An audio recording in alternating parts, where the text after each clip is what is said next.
Welcome to the Change Quest model for individuals, the brain-based approach for thriving through change. I'm Dr. Britt Andreatta, and this training is the result of my research on the brain science of change, which I detail in my book, Wired to Resist. There are 4 brain structures that play a key role in why we're wired to resist change. They're the amygdala, the basal ganglia, the entorhinal cortex, and the habenula. Together, they drive fear, failure, and fatigue. And I unlocked the puzzle of why 50 to 70% of all change initiatives fail. I use this information to create a new model for understanding change and driving success. The Change Quest model incorporates both the structural aspects of change as well as our emotional and physiological response to change. Our resistance makes going through a change initiative feel like a journey. Sometimes it's an easy change and will feel like a walk in the park. Others require more preparation and stamina. And others take extreme focus and endurance. Let me show you how it works. Time runs along the horizontal axis, and the vertical axis is the amount of disruption and resistance the change is likely to cause. Current state represents your starting point, and you can dial along the axes to represent the time and amount of disruption for any change.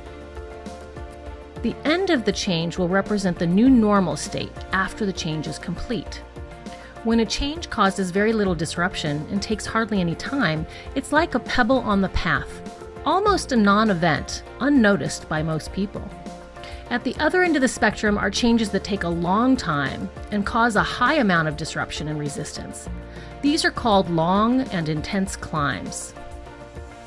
If a highly disruptive change occurs over a short period of time, it's called a quick hike up a steep hill.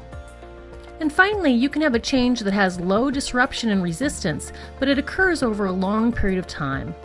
This is called a long, steady trek. Once you identify the different kinds of change journeys you're going through at work and in your personal life, you can map them across the year and start to look for potential hotspots. I like to add rhythm of life information across the top because you can start to see when you might be overloaded and have important things bumping up against each other. No wonder so many of us are feeling the symptoms of change fatigue. Once you identify the kinds of changes you're going through, you can next look at the kind of motivation or attitude you have for each of them. Brain science tells us that our motivation for change is largely shaped by choice and desire.